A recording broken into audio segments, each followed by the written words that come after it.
रवि प्रकाश एक ज्ञानवर्धक रोचक कहानी भाग 4। आज रविवार है, स्कूल बंद है। मास्टर करतार सिंह रामनगर से 7 किलोमीटर दूर सूरतगढ़ शहर से घर का सामान लेने गए हुए हैं। घर में रवि प्रकाश की माँ सिलाई कर रही है। बाहर चबूतरे पर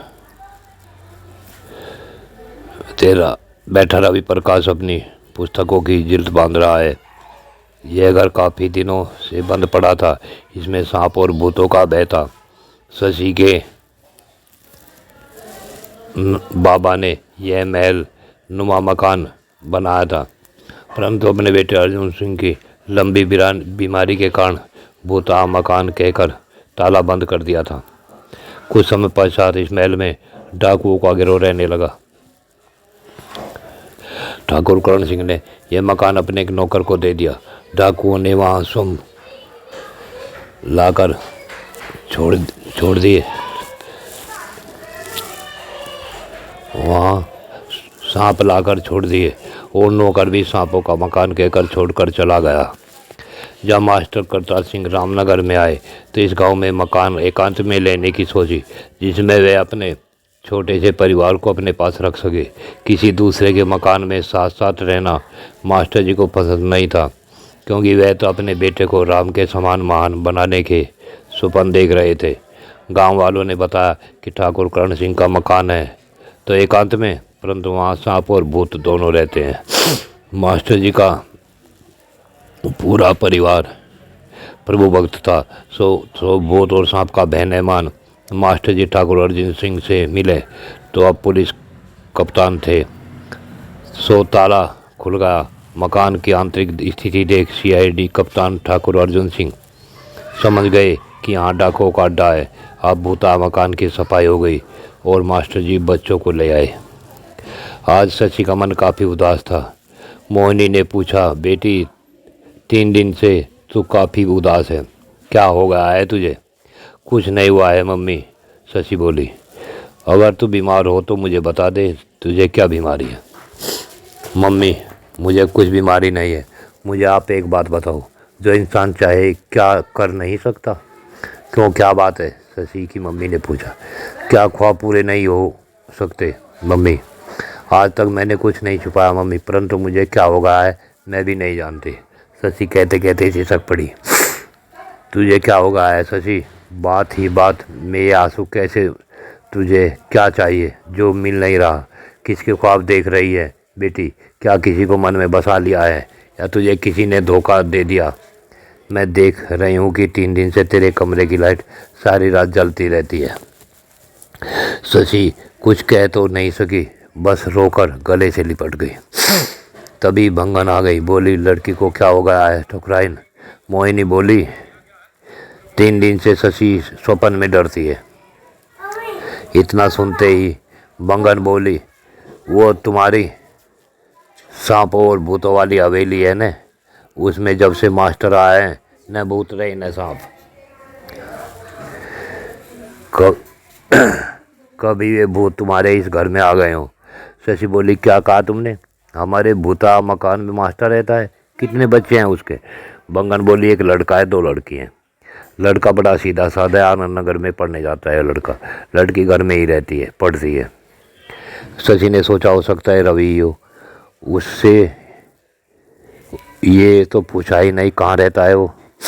अगर हमारे मकान में ही रवि होगा तो मेरे लिए यहाँ आया है। और अपनी माता से बोली, मम्मी मैं अपनी एक सहेली के पास जाती हूँ। आसमान चारों ओर से बादलों से गिरता चला आ रहा था। तेज हवा चलने लगी थी। रवि प्रकाश छप्पर के नीचे बैठ वेद का पाठ पढ़ रहा था। रवि प्रकाश की बहन सुन रही थी। अनायास आसमान में बिजली चमकी। रवि प्रकाश बाहर को देखने लगा। रवि प्रकाश ने देखा शशि पुराने सूट सलवार पहने गुमसुम कदम रखती धीरे धीरे आ रही है। न वे आज खुश थी न बनावट में। शशि को नज़दीक आई देख रवि प्रकाश ने अपनी बहन संतोष से पूछा, संतोष, शशि का क्या अर्थ होता है? बहन ने कहा, भैया शशि का अर्थ तो चंद्रमा होता है। चंद्रमा कैसा होता है? बहन बोली, बहुत शीतल, रस पैदा करने वाला, चकोर का प्रियतम, पापियों चोरों का दुश्मन। कैसा कैसा बताऊं भैया, चंद्रमा तो चंद्रमा ही होता है। शशि बहन भाइयों की बातें सुनने के को चबूतरे के एक किनारे पर आकर बैठ गई। भैया ने कहा, बहन क्या चंद्रमा पूजा भी जाता है? हाँ भैया, पूर्णिमा के व्रत को पूजा जाता है। दूज का चंदा तो देख लेना, अब भाग्यशाली मानी जाती है। बहन चंद्रमा अपने आप चमकता है क्या? नहीं भैया, चंद्रमा तो सूर्य के सहारे ही चमकता है। और बहन, अगर चांद अहंकार से बर सूर्य से कही कि मेरे पास शक्ति में अनेकों सितारे हैं, मैं दुनिया को रस देता हूँ, रोशनी देता हूँ, मैं पूजता भी हूँ, तो बहन तो भी क्या बात? भैया सूरज के पास तो पूर्ण शक्ति है, न उसे क्रोध आता न है, तो इसका मतलब हुआ कि चंद्रमा का अहंकार बेकार है। हाँ भैया, सूर्य के बिना चंद्रमा इसी प्रकार अधूरा है जैसे बिना पेड़ के बेल, बिना पति के पत्नी। भैया नारी का अहंकार बिल्कुल निरर्थक है।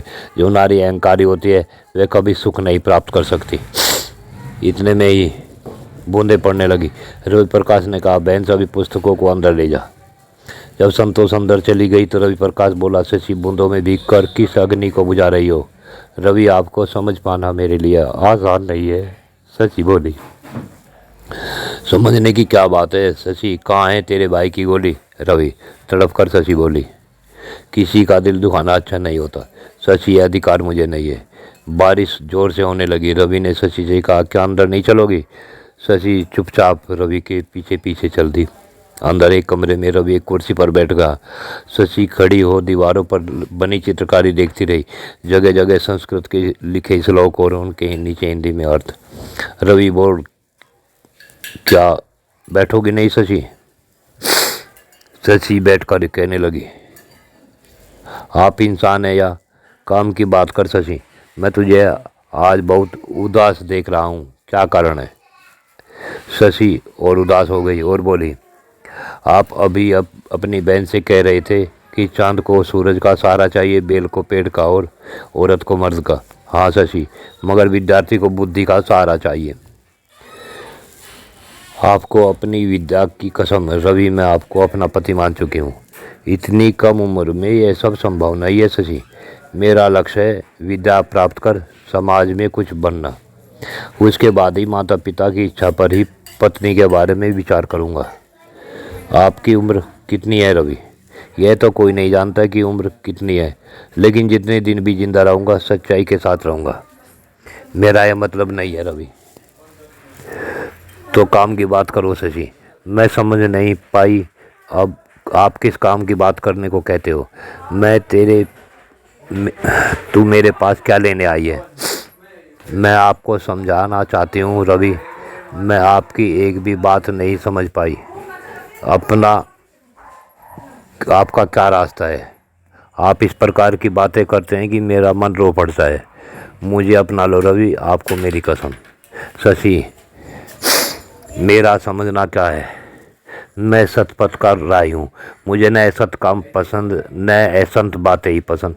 मैं सदा निर्भय होकर बड़ी से बड़ी समस्याओं का सामना करने के लिए कृत संकल्प हूँ। मैं ऐसी बातें नहीं करता जो दूसरों को रुला देने वाली हो। और सच में विद्यार्थी जीवन में अपने लक्ष्य के अलावा जो किसी को अपनाना नहीं चाहता। क्यों रवि? क्योंकि लक्ष्य प्राप्ति में सब चीज़ें अड़चन हो जाती हैं। रवि, क्या आप मुझे ज़िंदा नहीं देखना चाहते? मैं तो आपके बिना ज़िंदा नहीं रह सकती। आपको अपने लक्ष्य की कसम, मुझे अपना लो रवि। शशि, मैं तो सत्य रास्ते पर चलने वालों को हमेशा ज़िंदा देखना चाहता हूँ। क्या आज तक तू जिंदा नहीं थी? ये मोह अच्छा नहीं होता, ये सब पतन का कारण होता है। तुझ में मुझ में तो धरती आसमान का अंतर है शशि। तू अमीर है, मैं गरीब। तेरा जीवन बनावटी है, मेरा सादा। तेरा लक्ष्य पाप में है, मेरा लक्ष्य सत्य को प्राप्त करना। तुम जिद्दी हो, मैं दृढ़ संकल्पी। शशि, संबंध केवल बराबर वालों से होता है। मैं तुझसे दोस्ती कर सकता हूँ अगर तू वचन दे कि हमेशा सत्य से ही प्यार करेगी, जीवन में सत्य को दान करेगी। मैं आपको अपना पति मान चुकी हूँ रवि। यह समय से पहले संभव नहीं है शशि। अब मुस्कुरा कर रवि बोला, शशि, अगर मान लूँ कि मैं तुझे अपना लूँ तो तू बहुत जल्दी विधवा हो जाएगी। आहा भरते हुए शशि बोली, नहीं, आप ऐसा न कहें। मेरा रवि हमेशा जिंदा रहेगा, क्योंकि तू बड़ी हटी है।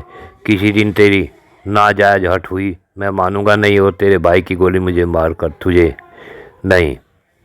तड़प उठी शशि और रवि के मुंह पर हाथ रखते हुए कहा, कभी ऐसा नहीं होगा राजा, मेरी कसम। बात दरवाजे पर खड़े मास्टर करतार सिंह ने जब ये सभी बातें सुनी तो बोले, रवि प्रकाश, ये लड़की कौन है? शशि घबरा गई, परंतु रवि ने अपने पिताजी से कहा, पिताजी, ये मूर्ख लड़की है, बिना सिर पैर के सब बातें कर रही है। ये अभी से ही पति के स्वप्न देखने लगी है, आप ही से समझाइए। मास्टर जी दोनों बच्चों को लेकर अंदर मकान में ले गए और पहले तो शशि को भी अपने पास बैठा कर भोजन करवाया। फिर शशि को मास्टर जी समझाने लगे,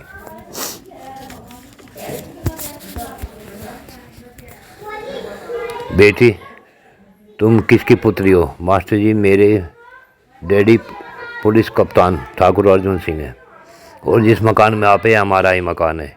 बेटी, तुम रवि प्रकाश को जानती हो? रवि हमारे क्लास में पढ़ता है, देखने में भी सुंदर है और बातें भी प्यारे हैं, इसलिए तुम रवि को चाहने लगी? जी हाँ मास्टर जी। बेटी, विद्यार्थी को दोस्ती से ज़्यादा मैं तो अपनी शिक्षा पर देना चाहिए। मैंने तुम दोनों की सभी बातें सुन ली है। बेटी, समझने की कोशिश करो, प्यार मोहब्बत से अधिक मैं तो अपने माता पिता की इज्जत को दो। अपने माता पिता की इच्छा के विरुद्ध इस प्रकार के फैसले करना बच्चों के हक में ठीक नहीं रहता। मास्टर जी, क्या लड़की अपना जीवन साथी चुनने में स्वतंत्र नहीं है? है बेटी, लेकिन वह ही लड़की जो दृढ़ हो, सत्य, दया, धर्म, पूर्ण ब्रह्मचारिणी, मर्यादा आदि सच्चाई का पूर्ण पालन करने वाली हो, वह ही जान सकती है कि वह जिस लड़के का चुनाव कर रही है वह कितना मानवीय नियम का पालन करने वाला है। और बेटी, चुनाव करने के पश्चात अपने माता पिता से अपने चुनाव की परीक्षा लेने को कहें। अगर वह परीक्षा में उत्तीर्ण हुआ तो फिर अपने माता पिता से को अपनी शादी की चर्चा करो। लेकिन मास्टर जी, अपने बड़ों से ये सब बातें नहीं कही जाती। क्यों बेटी? मेरे बच्चे मुझसे सब कुछ कहते हैं और मैं तो तुमसे बड़ा हूँ। बेटी, मुझे तो कहते हुए तुम नहीं हिचकिचा रही? मुझे उम्मीद नहीं थी मास्टर जी कि मैं आपसे या आपके लड़के से ये सब कह दूंगी, परंतु पता नहीं क्यों मैंने ये सब आपसे कैसे कह दिया। बेटी, मैं तुम्हारे माता पिता से मिलकर तुम्हारी शादी की बात करूंगा। वो इसी वर्ष में कहीं न कहीं लड़का देखकर तुम्हारी शादी कर देंगे। नहीं मास्टर जी, शशि तड़प उठी और बोली, मैंने फैसला कर लिया है, मेरा फैसला अटल है। अगर मुझे जीवन में रवि न मिला तो मैं जिंदी नहीं रहूँगी। बेटी, इस प्रकार के फैसले करने से पहले ये सोचना चाहिए कि हो सकता है रवि तुम्हें हर तरह से अच्छा लगता हो, परंतु इसके अंदर कुछ कमियां हो सकती हों। बेटी, किसी के आचरण की परीक्षा लिए बिना उसे स्वीकार करना यह नारी मर्यादा नहीं है। अगर तुम्हें हर तरह से रवि पसंद है तो तुम रवि को पसंद नहीं हो। जिस प्रकार की पत्नी रवि को चाहिए उस प्रकार के तुम नहीं हो। बेटी, अब अपने घर जाओ, कभी रवि से इस प्रकार की बातें न करना। अब बरसात रुक गई है। मास्टर जी ने कहा, बेटी, मैं तुम्हारे माता पिता से मिलूंगा। रोने जैसे अंदाज में शशि बोली, नहीं मास्टर जी, मेरे मम्मी डैडी से कुछ मत कहना। मैं तो रोते हुए शशि चली गई। शशि चले जाने के बाद मास्टर जी ने अपने बेटे से कहा, रवि प्रकाश, लड़कियों से हमेशा गंभीरता से बात करनी चाहिए। मुझे उम्मीद है मेरा बेटा प्रभु के अलावा कहीं झुकेगा नहीं, लेकिन फिर भी सतर्क कर रहा हूँ। सीख वाको दीजिए जाको सीख सुहाए, और सीख दी थी बंदरा घर भैया का जाए। बेटे, नारी को 18 चरित्रा कहते हैं। शाम दाम दंड और भेद की नीति से ही इनसे बचा जा सकता है। जी अच्छा पिताजी, मैं हमेशा सतर्क रहूँगा। जय शिव गोरक्ष।